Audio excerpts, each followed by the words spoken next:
அனைவருக்கும் வணக்கம். Jaibala YouTube channel சார்பாக உங்களோட அன்புடன் வரவேற்கிறேன். ஜெய்பாலா ஜெய்பாலா ஜெய்பாலா. சிம்ம ராசிக்கு இந்த வார ராசி பலன் எப்படின்னு பார்ப்போம். 4/1/2026 முதல் 10/1/2026 வரை சிம்ம ராசிக்கு எப்படி பலன் கொடுக்கும் பார்ப்போம்.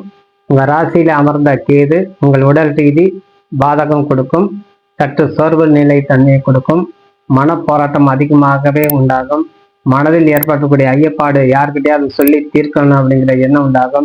ஆனால் சொன்னாலும் உங்களுக்கு எந்த பலன் இல்லைங்கிறது உங்களுக்கு புரிய வரும்போது நீங்கள் நான் செய்த தவறு அடுத்தவன்ட்ட என்னுடைய பர்சனல் மேட்டர் பிறரிடம் சொன்னது தவறுங்கிறது உணரக்கூடிய தன்மை உண்டாகும்.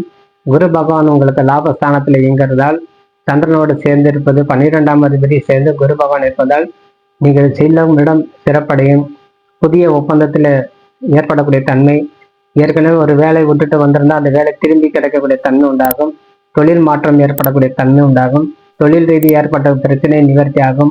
புதிய ஒப்பந்தங்கள் நடக்கக்கூடிய தன்மை, வெளியூர் வெளிநாடு சம்பந்தப்பட்ட பிரச்சனைகள் தீர்வுக்குண்டான தன்மை, வெளியூர் செல்ல வேண்டும் என்ற நீண்ட காலம் பயணம் எதிர்பார்த்து கொண்டிருக்கும் சிம்மராசி அன்பர்களுக்கு இந்த காலத்துல உங்களுக்கு அதுக்குண்டான முயற்சிகளும் உங்களை வெற்றி பெறும்.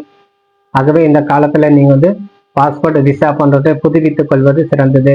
உங்களுக்கு 7ஆம் இடத்துல இருக்கக்கூடிய சனியும் ராகு சற்று கவனக்குறைவு ஏற்படும்.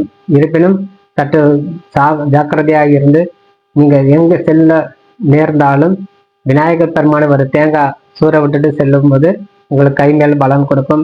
சிம்ம ராசிக்காரர் ஜெயிக்கிறதுக்காண்டி பிறந்தவர்கள். ஆகவே இந்த சிம்ம ராசியில இருக்கக்கூடிய கிரகம் கேதுங்கிறதுனால ஞானக்காரகன். உங்களுக்கு பிற்காலத்துல தான் அந்த ஞானத்தை கூட்டுவார். செய்ய வேண்டிய நேரம் செய்ய வேண்டிய காலத்துல செய்ய விடாமல் அது காலம் முடிந்த பின் அதை நினைவுபடுத்துவார். அதனால சற்று மன உளைச்சல் உண்டாகக்கூடிய தன்மை உண்டாகும். அந்த மன உளைச்சல் நீங்க அகராமல் மீண்டும் மீண்டும் அது விடாமுயற்சியில் ஈடுபட்டு வரும்போது உங்களுக்கு அனைத்து துறையிலும் வெற்றி பெற்று வரக்கூடிய தன்மை உங்களுக்கு ஏற்கனவே கொடுத்துக்கிட்டே இருக்குது. இருப்பினும் இந்த குரு பகவான் உங்களுக்கு 11ஆம் இடத்துல சந்திரனோடு சேர்ந்திருக்கும் போது தனப்பிராப்தம் உண்டாகும். செல்வம் செல்வாக்கு, புதிய இடம் வாங்கக்கூடிய தன்மை, நிலப்புலன்கள் சம்பந்தப்பட்ட பிரச்சனை தீர்வுக்கு உண்டான தன்மை, வழக்கு சம்பந்தப்பட்ட பிரச்சனை தீர்வுக்கு உண்டான தன்மை, அனைத்து துறையிலும் நீங்க வெற்றி பெறக்கூடிய தன்மை உண்டாகும்.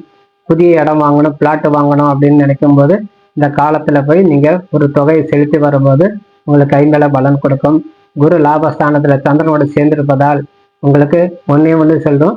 சஷ்டி திதியிலும் திரையோதசி திதியிலும் மட்டும் ஒப்பந்தத்துல கையொப்பம் விடாமல் இருப்பது சிறந்ததாக இருக்கும் சொல்லி விடைபெறுகிறேன். நன்றி, வணக்கம். ஜெய்பாலா ஜெய்பாலா. வாழ்க வளமுடன்.